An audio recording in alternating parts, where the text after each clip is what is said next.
मी पार्वती काय भांडलाय म्हणून सांगतो माझ्याशी. भांडण काही नवीन नाही आमच्यासाठी.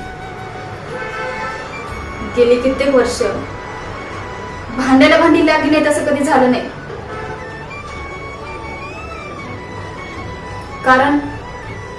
कारण ते विचारलं तर भांडायला कुठलं कारण पुरतच नाही आम्हाला.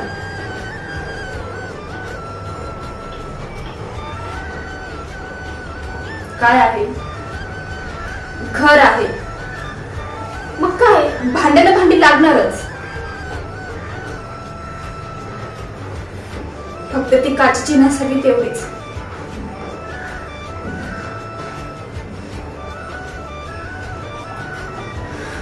हे जरा गंभीरच झाले.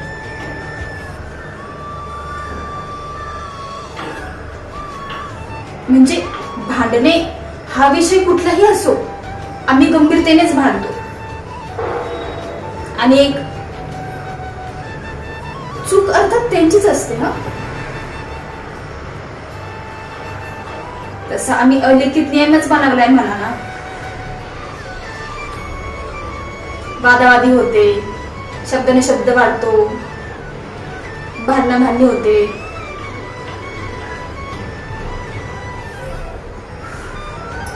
आमची ती भांडण शक्ती मी पणच लावतो. जाता जाता सांगायला हरकत नसावी, कुठल्याशा मशीनच्या ताकदीने एक एक अश्वशक्ती असते म्हणे, तसे एक एक भांडण शक्ती ठेवली मी प्लॅनिंग करून.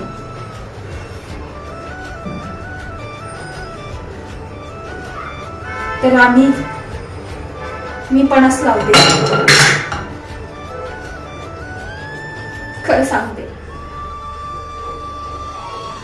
कधी किती नाही त्याचाही मुद्दा बरोबर असू शकतो.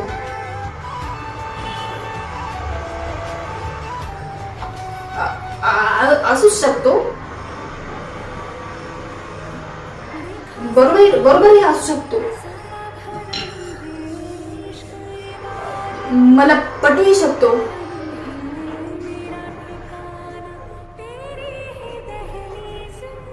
मग मी तेव्हा सावधान होते.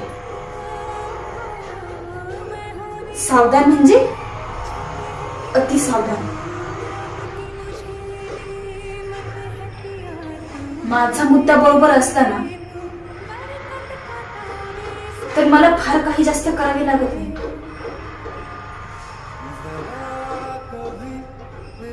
पण तो जर बरोबर असेल तर मग एक आसमानी संकटच म्हणा. मग मी माझे सारे कौशल्य मी पणच लावते. त्याचं काय, काही असले तरी तू खूप संवेदनशील आहे गो, खूप संवेदनशील.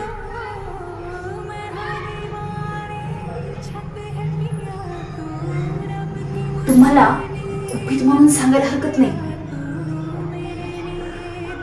बोलू नका कुठे, त्याला तर मुळीच कळू देऊ नका. तो फार चांगलाही आहे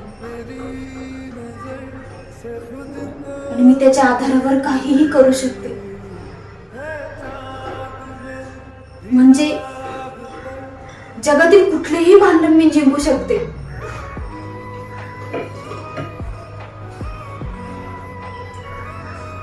तसा माझा तो रेकॉर्डच आहे म्हणा ना. माझ्याकडे ना एक स्पेशल सेन्सर आहे. मला कळते त्याची बाजू वरचढ आहे म्हणून. असे क्वचित होते. मग तेव्हा माझी असरी कामी येते.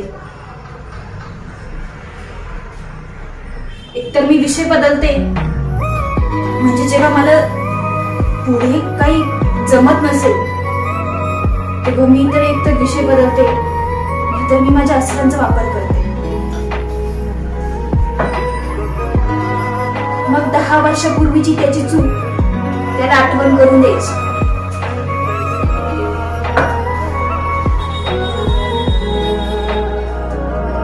मग त्यात परत सासरची मंडळी असतातच माझ्या मदतीस.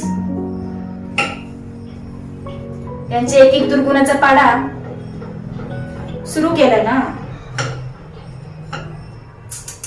पण ते दुर्गुण खरे असतीलच असंही नाही हा, की हा लगेच डिफेन्सिव्ह व्हायला लागतो. पण खरं सांगू, हा खरेच नाठापणा करतो. हो, नाठा म्हणजे अगदी नाठापणा. कुठलीच ठीक कामी नाही आहेत, कुठलीच नाही.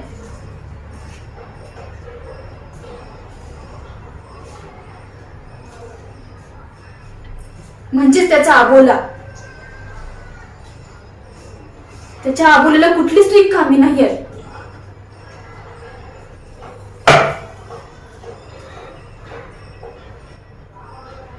मग मी माझे ब्रह्मास्त्र काढते. मी पण काही कमी नाही. सांगा बरं कुठलं ब्रह्मास्त्र असेल. आम्हा बायकांना देवाने छान वरदान दिलंय. थोडं काही झालं की डोळ्यातनं अश्रू वाहतात. मग काय, त्या अश्रूंचा वापर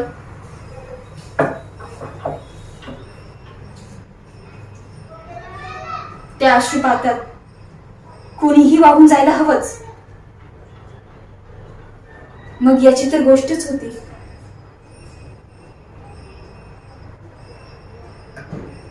थोडक्यात काय प्रसंग सांगायचा बाका तर येतील अश्रुधारा कामा. मग काय, आमच्या बच्चांची चूक नसली तरी मान्य करायला तयार होतात, तर ते नवलच.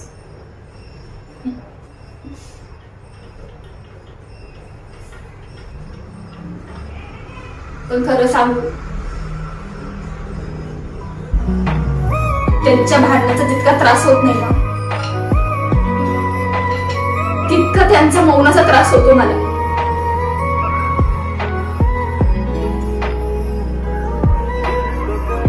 बोलत नाही म्हणजे काय,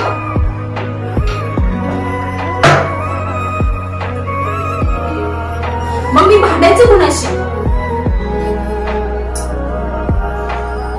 निदान त्यासाठी तरी भांडावं, त्यासाठी तरी बोलावं.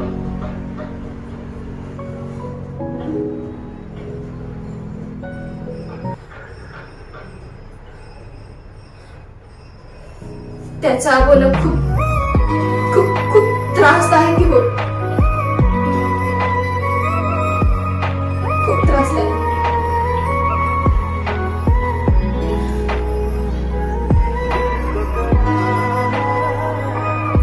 जेव्हा आबोला पकडतो ना, तेव्हा असं वाटतं सगळं बेरंग झालंय. जगात मी एकटीच आहे.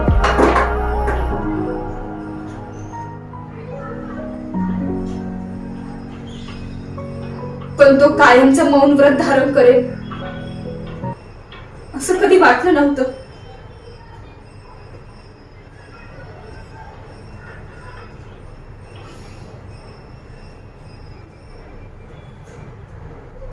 अजूनही वाटत की 6 वाजता ऑफिस सुटल्यावर घरी येईल आणि बेल वाजवेल, 17 वेळा बेल वाजवेल.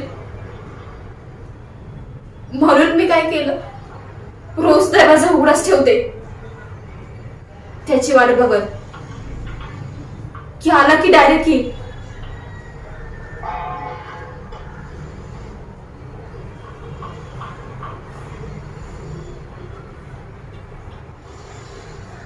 त्याने घेतलेली ही साडी मी घातली की त्याला खूप आवडायचं. त्याची फेवरेट साडी आहे ना, म्हणून मी रोज घालून बसते त्याची वाट बघत. येईल तो, येईल.